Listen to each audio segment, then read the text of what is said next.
Welcome everybody. I'm just going to wait for everyone to come through. Okay, so firstly, thank you very much for coming to this first webinar of the series for Brooklands College. This is the first of four sort of webinars we're going to be doing. Obviously, today's one is all about the learning support and the journey that will look like for learners that start Brooklands College. We have a webinar series about how our safeguarding team. We also have a webinar series all about our personal development and careers team, and then also finally one about bursary and financial support. So anyway, so this is all about our learning support. My name is Justin Giarraputo. As you can probably see on the screen, hopefully you can see my my PowerPoint in front of you. My title is Director of Personal Development. For want of a better way of saying it, it's kind of Director of the Student Support and Services in the college. I recently started this in April, so I'll give a brief intro about myself, and then I'll go on to go through this PowerPoint, and then at the end we'll have an opportunity to ask questions. So yeah, so originally I was teaching, and I have been teaching since about 2005, and I've always worked with the SEND department and SEND students. So I've had experiences of working in different colleges and different special schools and providers. And I've been at Brooklands College now for about 10 years, working within the SEND department, managing the SEND area as well, and looking at supporting and working with the LSAs and managing those as well. So yeah, that's who I am. So thank you for attending and welcome. Yes, so we're going to start from the beginning. So here we go. So first slide in, if it's going to hopefully work for me. So overview of this webinar. There's a lot to cover, and I am aware of that, and I'll try and speak nice and slowly, and I'll try and cover things as best as possible. This is being recorded, so there is a chance to obviously watch this back when it is hosted on the website, and then we can also share the PowerPoint via our website as well if there's anything further. So we're going to cover the learning support overview in general as to what our kind of offer looks like, and the reasons why and how and what we provide. The second part is we're going to focus on the EHCP learner journey and what that looks like, and how that works within Brooklands College. The third part is discussing sort of access arrangements and exam support. And then there's three kind of key areas of responsibility that you'll see within Brooklands. So what we have a responsibility as a college as a whole, we're an inclusive environment, and we have a real strong culture of inclusivity and giving everyone equal opportunities to achieve their goals and aspirations. We'll look at the teachers and what teaching responsibilities they have in the classroom to support our learners, and then look at our learning support assistants, who are a brilliant team, and how they support our learners within the learning and lessons. And then the last bit is looking at, okay, the student as students and learners are coming to Brooklands College. We don't expect them to be independent and responsible straight away. What we do is we help them with those skills, and we give them certain responsibilities to do that. So there's a hopefully brief overview. As you can probably tell, I do like to talk, and I apologise for if I kind of get sort of quite passionate about things, because I do love my job, and I do love working where I am currently, so that's good. So the first part, we're going to talk about the learning support overview. The reason I put this in here, I thought I'd like to sort of just give everyone an overview and a reason for what we offer here and why we offer it. So obviously, Brooklands Technical College is a kind of inclusive learning environment. We welcome a whole diverse range of students to our college. All students that come to our college will have that equal opportunity to access their learning, to succeed their ambitions, to look at their aspirations, to achieve their goals through the support that we give, and how we can how we can manage that. We'll look at in a second, but that's our overall aim. Okay, next bit. So So our aim here, I'm reading off notes, so apologies if I do keep going back. We aim to provide the support that will enable students to overcome those barriers to learning. So individuals that we work with and learners that come to us may present with a number of different support needs. There's obviously learning difficulties, disabilities, and/or medical conditions. There's social, emotional, behavioural difficulties and wellbeing issues. And the support to maybe further develop their English, maths, or even language skills. So we cover quite a broad area. Obviously, the first part to look at in our additional learning support. So we have a department that's called Additional Learning Support, ALS for short. I just wanted to obviously explain that. Our main support will come from our high needs students, learners with EHCPs. Though that support is prioritised and provided in accordance to obviously the EHCPs and the recommendations set out in the EHCPs, which I'll discuss in my second point. Reasonable adjustments obviously are made for the college, for all students. We ask learners to complete an additional learning support questionnaire at various points during their journey before they start, where you can not only log if you've got an EHCP, but if you've got a non-EHCP learners that can log their learning needs, medical needs, sensory needs, etc. And we can attempt sort of to put those support needs in place. What usually happens in college is obviously we have learners with EHCPs and non-EHCPs in classrooms. It's an inclusive environment. So the LSA or the teaching staff will be made aware of that, and I'll talk you through that in a sec. But they'll be made aware of those learning needs and support needs, as long as the student and the parent are happy for it to be shared. And then they will differentiate either their learning as a teacher, or the LSA will work the room, as it were, and he or she will work with all students in the classroom, not just the learners with EHCPs.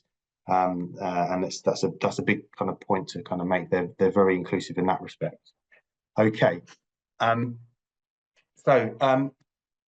If I said once learners have disclosed support needs, what we try and do is set up a process where we can offer a consultation, a meeting with a member of the learning support team and staff.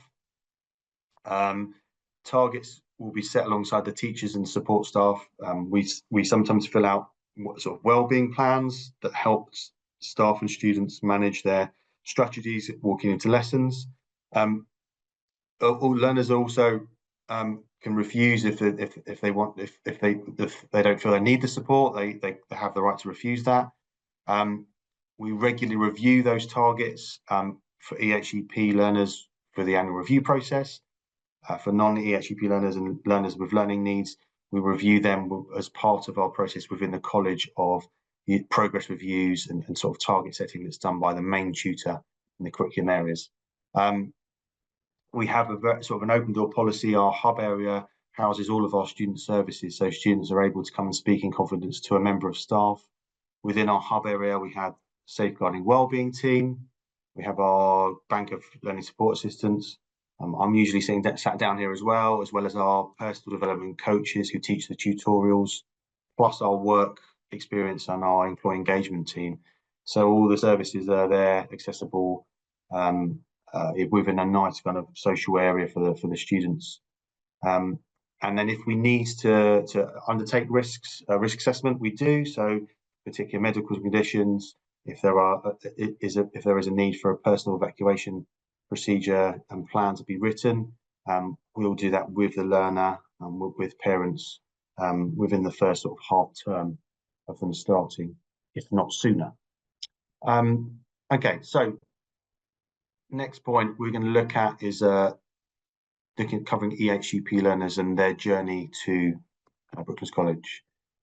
So these stages are published on our website, so if you need to go back and have a look at that. And like I said at the beginning, the recording of this will be shared, and also the PowerPoint will be shared. So the first step for us is that the conversation should be had with the local authority at the transitional review that from where learners are moving from Key Stage 4 or Year 11 into Post 16. inform the local authority. That's the key thing at that point, that Brooklands Technical College is a potential option for the young person. Formal consultations are then sent by the local authority to our EHCP team here, along with the annual review paperwork. We will review that and look at that and see if we can obviously meet the needs and meet some of the outcomes that are based on there. The local authority has until obviously the 31st of March for that to occur, and consultations are sent from the local authority to the following email address, which all of the case officers are aware of. We have 2 EHCP coordinators who look after this. They have built great relationships and working relationships with Surrey County Council and other local authorities. So they have they've got a good link. So we have a very smooth process for that to happen. The little kind of stars at the bottom, obviously, I've just kind of created actually. We cannot sort of obviously confirm an application until we receive that consultation. So the learner might want to study, I don't know, art and design media. An application will go on hold until we've seen the EHCP. If we can meet the needs, then the application it kind of progresses, and they're offered a place and offered a chance to come and enrol. If there are sort of sticking points or points that we cannot meet within that EHCP, then it goes back to consultation to local authorities to see if they can adjust it, if they need to put extra support in, etc., etc. We can't obviously accept informally. We can't accept EHCPs from sort of sent from schools and things like that, from parents informally. It has to come from a local authority. So stage 2 is that once that's done, students should apply for a place using the Brooklands College website, as per any other student. We recently had an open event where it was an open evening where students came along. Once they come along to an open event, then they can apply. We have another sort of open event in February, but there is a chance to, once you go to that open event, you can then, the next step is attending a student experience day where the student will be invited in the evening, around, I say, early evening, about 5 o'clock. They'll come and do an hour session within their chosen area. So if they like art and design, they'll do an hour session with the tutor there. It's a chance for us to get to know them, get to see how they work, get to see what level maybe they're functioning at. Parents are obviously welcome to wait around. We'll have tea and coffee and refreshments there. And it's a good way to sort of ascertain that the student is right for the course and that's part of their aspirations. Yes, so that's kind of that step 2. Stage 3, once the EHCP, like I said, has been approved, the offer will be sent to you by an email. You've got up to sort of 3 weeks to accept that offer at college. Once you've accepted that offer, you sort of the admissions side of things will look at the subject you're applying for, and we'll determine that actually what's a suitable course. How that's determined could be dependent on qualifications that you receive at GCSE time, but that's not the determining factor. We do offer retakes of GCSE English and Maths. We do have a number of students that come to college without any GCSE English and Maths, but we have a course for everybody, and a course that will be accessible for everybody. So so there are numerous options. Then, as some learners will need transport and assistance with transport, we are encouraged, obviously, that's the big part of the process, is actually the parents will have to make that application via local council, via the post-16 transport application. And then as long as they're aware in the annual review that Brooklands is the next step, that should be hopefully a seamless process as well. Once the learner has accepted a college offer, we will send out, like I said earlier at the very beginning, an additional learning support questionnaire. It's a very simple two-page questionnaire where we just ask for some information, obviously, on the general information about learning difficulty, disability, behaviour needs, any medical needs as well. And that's where we look at exam and access arrangements that might have been in school. So if the learner needs a reader or scribe or extra time. I'll talk about that a bit more in depth in a second, in that what we need. We ask for any information to be obviously uploaded to that form and sent in before the learner starts, but we still do chasing up obviously when the learner is in here for the first 6 weeks to try and make sure that's all in place. But when we have exams coming, retakes in November and exams running from then onwards. Once you've done that, you'll come in and you'll enroll. The enrolment process is a chance for you to meet the curriculum teams again. They'll talk you through your first week, first day, any equipment you might need, any sort of the expectations of the college and what is expected of you in learning. And then you'll come back round and you'll sign a learner agreement and be issued your ID badge ready to start. I've put this bit in here, so actually within the first week, just so you know that journey and everyone's aware of the journey. Obviously, if you're a non-EHCP learner, there are aspects of this that still also you also follow. So in the first week, you'll meet your teaching staff, support staff, the safeguarding wellbeing staff, the tutorial team. All relevant members, with your permission, will have that access to that, your EHCP and your adjustable learning support questionnaire, so they can differentiate the learning. If you do receive support and it's stated within your EHCP that you require an LSA in the lesson, they will record your progress and support, and that the feedback on that will be provided at your annual review. So we have a process where we ask LSAs to record down how they've supported the learner based upon looking at their outcomes in section E and their EHCP, and then that's kind of fed back and used as a nice feedback process at the annual review stage. And then within the first 6 weeks, this is something to be aware of. All students have the option to switch if they find that the course isn't right for them and they'd like to switch, to have a chat with their tutor. And also, if learning support is required, with the learning support team, and then we can help you switch courses or go onto a different course, because that's okay. Sometimes we start something and then we find out that actually something else looks more interesting, or it wasn't initially for us. But hopefully by the point you get to starting at Brooklands, from the student experience days and from the open days that you and open evenings you come to, you will have experienced something that is really kind of lit the flame of aspiration and lit your excitement about learning.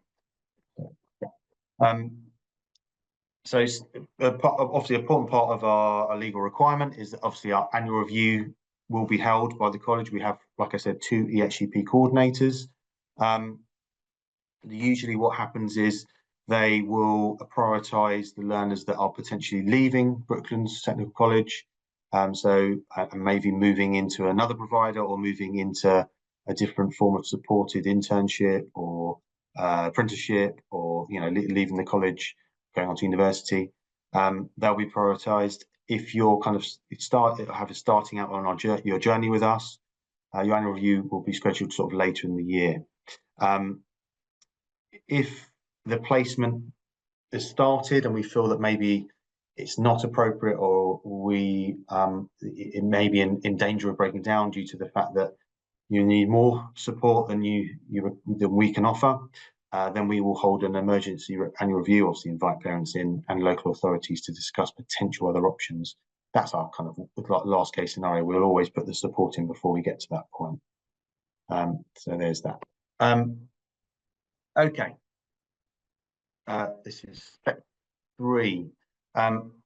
So part of the learning support process, and when you come to Brooklands College, we look at obviously offering the access arrangements and exam support that learners have received in previous establishments. For this to happen, we have to have a number of sort of key documents in place.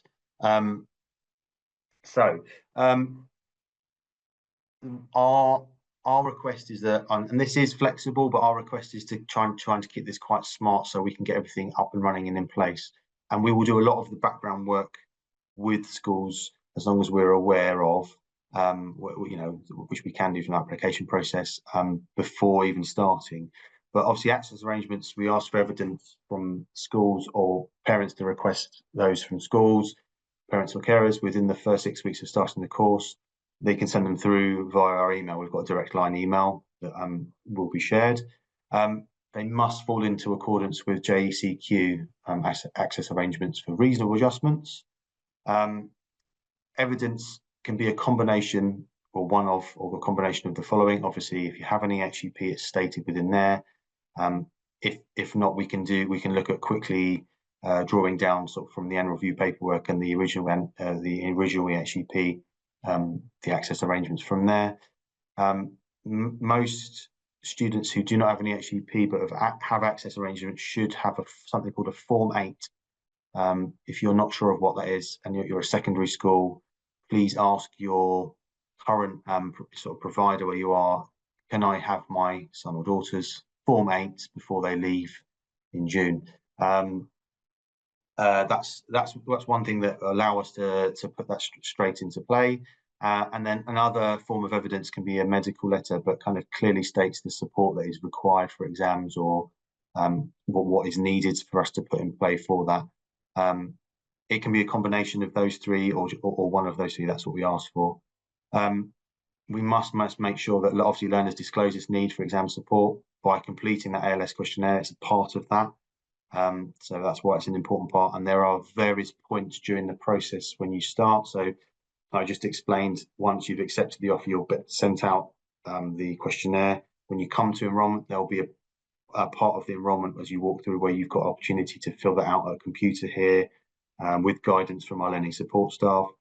And then once you've enrolled, we'll send you a reminder, or the reminder will be made within the first 2 weeks of you starting in your welcome week that we need to have that information in. So there's kind of 3 key points there to get that information. Once we have that information, we can then do the rest of the part. So if you disclose that you have a reader, we're happy, and we know what school you're from. We're happy to chase that as well as yourselves. But we do ask for you to ask your current provider to provide that information. Yeah, I've got to cover that bit there. Right.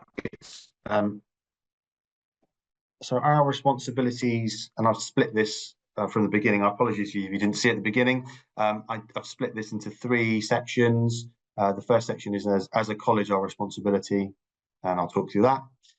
Then the teacher's responsibility, the teaching that's going to happen in the lesson, the quality of that teaching, the learning support and learning support assistants, what their responsibilities are. And then I've added, obviously, as well, what student responsibilities are for when they're accessing learning support. So, kind of the overview. Sorry, I'll just get through there. As a college, as a technical college, further education college, these are what we are responsible for. I'm going to go through each part. Obviously, I apologise if I'm doing a lot of talking.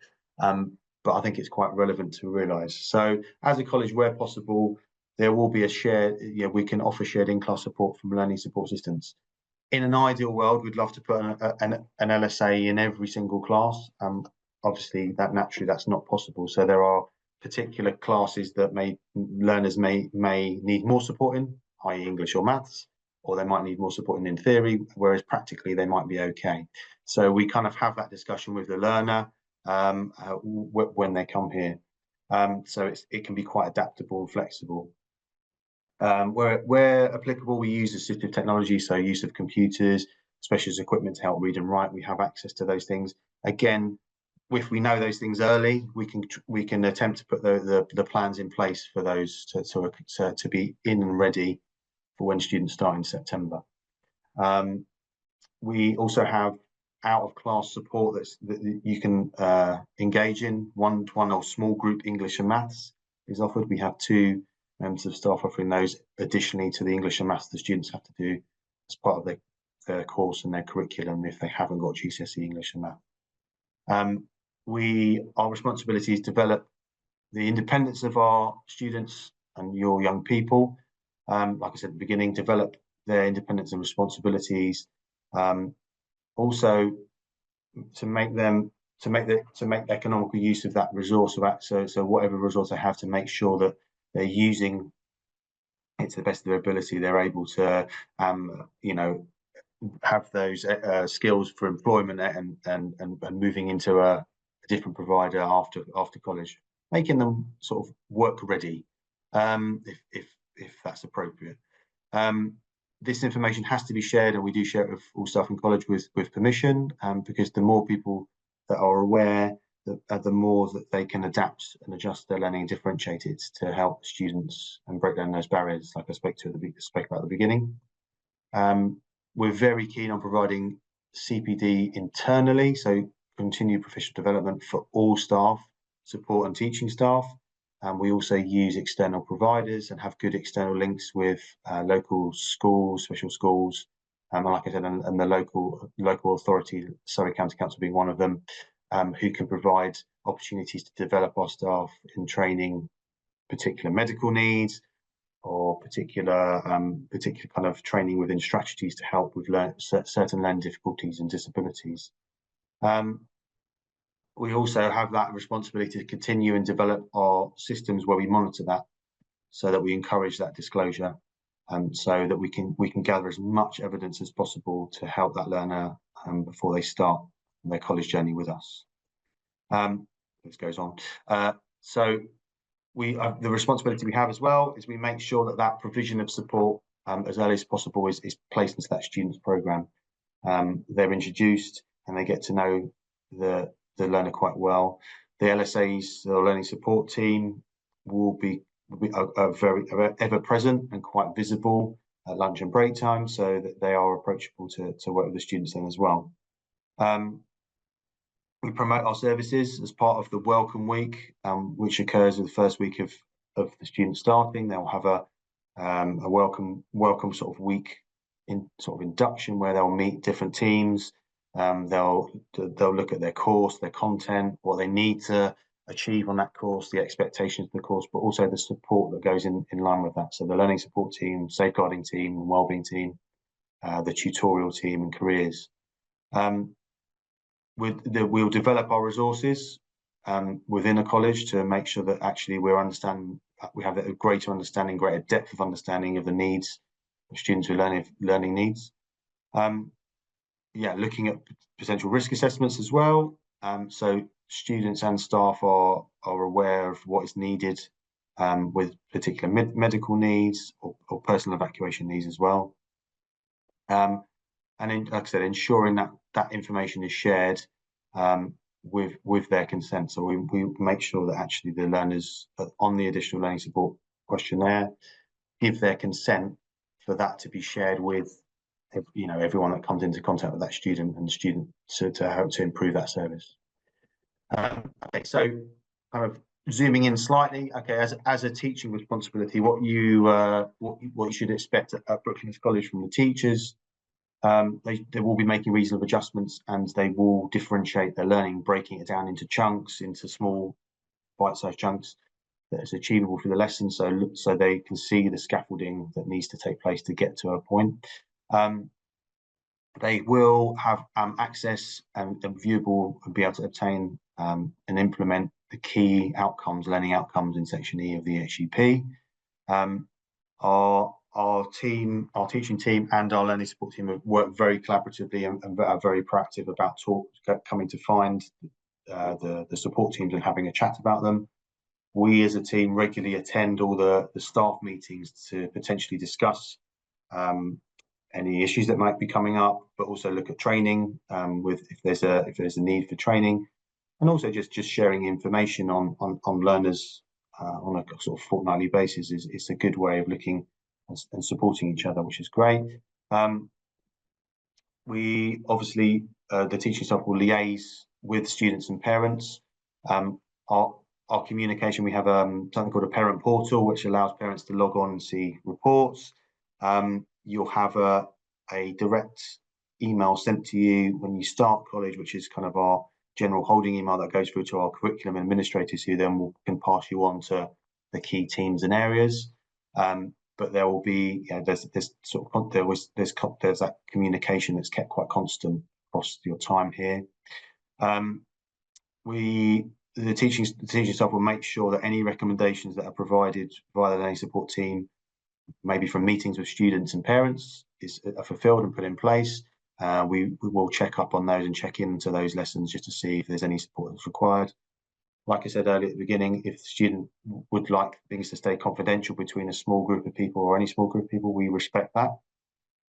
And ultimately, we are teaching our learners to become more independent, emotionally resilient, and have built that emotional literacy, but also be able to deal with, the world outside, within work, but also in life, and those life skills and those value-added skills like problem solving and dealing with issues at work or managing money. We'll try and cover as much of that, and give them strategies to help them with their independence moving forward.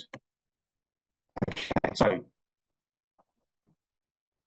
learning support assistants, or LSA, probably a TA, that's the equivalent at a secondary school. Our LSAs are really proactive. I'm very lucky to manage a great team, and they are a great team. So they're really great at forming very, very quickly, and they know the tutors very well, and the learners, they get to know the learners very well. They make great contributions, like I said earlier, to the annual reviews by using their student support plans, where they log the support that's going into that learner and helping them. They're very good at being the advocate between the teaching staff and the student, and then bring sort of any issues that are arising. They support that student to be responsible to talk to the tutor, support them in maybe having a conversation about how maybe they found the lesson. But we are encouraging that independence constantly, and we have that person there helping them there. But we want the student to be the person that's the voice in the room. They'll keep sort of colleagues they work with abreast of any problems, changes that occur that might be affecting the student, by liaising with parents, liaising with the student. LSAs are really great about working the room, like I said, and helping minimise sort of any disruption. And also they'll work very hard and ensure that the sort of academic standards, making sure everything's fair and there's equity within that classroom. And like I said, the same thing as the teachers, they encourage that independence. There we go. So student responsibilities. This is my last section, so hopefully you're still here with me. We obviously, I've put this in here because actually it's important to recognise that we want the young person's voice within the whole of this process, and within colleges is our most powerful tool, and that's what we listen to. So we really were encouraging that responsibility through our learning support, but also for the lessons they do, and also the extracurricular enrichment activities that might be on offer as well, that the students can kind of engage in. And you'll hear more about that in the safeguarding wellbeing talk, maybe, and also the personal development and careers talk that's coming up in this webinar series. So from a learning support point of view, we will share sort of up-to-date information. They will share up-to-date information with the learning support team. So making sure if there are any changes, if there's something that's not going right within their learning, if they can let the LSA know, or the learning support team know, or the tutor know, then they must give us consent to obviously share that information with relevant staff, and we will respect their decision if they only want certain people to know. One of our sort of key areas and expectations as a college, we have sort of 4 key values. We care, we champion, we inspire, and we collaborate. So everything that we do falls into those values, and these kind of next 3 are the kind of they underpin these values quite clearly. So we make sure that actually all lessons we attend, the students must attend, be on time. We understand obviously sickness happens, but we have a process that follows. We make it quite clear at the beginning there is a clear correlation between attendance of lessons and sort of the results you gain, and the achievement that you receive at the end. So it's really important that you attend and you're on time. Be ready to learn. By that, we come in with not only the right attitude, but we ask sort of for phones to go away, obviously hoods and hats to go down. We make sure that the IDs are being worn, so we know that they're safe, and they come in with that sort of positive mindset, which I know sometimes is difficult, because a lot of our learners may come to college with maybe a poor experience of school, or they might feel that they've been let down. But we're here to help them. We're here to unpick that and build them up again. And we do. I feel we do a really great job at that here. So yeah, get into that frame of mind, so ready to learn, and then as we do as staff, we expect the same thing of that compassion and respect for everyone within the college. So making sure that we are always respectful at all the times in the public areas, in the classroom, in the canteen. Everyone is within the college is there to support that learner, but we must make sure that that respect is kind of is given and received. When provided, obviously, we ask that the students will engage in that learning support. And I know this, I put this here, I know some learners don't like to attend, but we try and encourage them to attend the first part of their annual review if they're an EHCP learner, where they give their voice in the room, because their voice in the room is the most powerful thing. We need to know where they'd like to progress to or what's going on with them. Once they've done that and they feel if it's okay with parents and guardians, some students feel like they need to leave the room, they can go back to lesson, or some stay in for the whole process. And then if there's elements, like I said earlier, if they feel that they don't require support within an element of their lesson, it's mainly sometimes practical. If they let us know straight away, because then we can redeploy and utilize the LSA support potentially in a theory lesson when there's a practical lesson going on. So it allows us to be fairly flexible with that. We won't remove any support unless the student tells us that it's not needed. Okay, so that's the end of my webinar presentation. Gonna go to see if there's any questions, or if there's anything in the chat that people would like to ask me. I can give an answer. So is there anything people would like to ask me? If you put it in the chat, and I'll see what there is.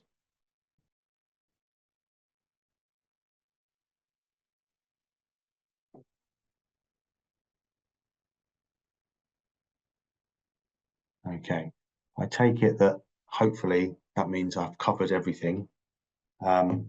If there is any other additional questions moving forward, obviously there's an email that when you signed up to here, you can kind of send that through, and I'm happy to answer that, and I'll come back to you. But if there is any questions, thank you very, very much for watching this first webinar. Hope it's been okay. Sorry about the beginning when you couldn't see the PowerPoint. I'll make sure the PowerPoint is attached to where the webinar is as well, so you can have a look at that part that you missed out on. Yeah, so thank you very much for attending, and I'll hopefully see you soon at Brooklands College.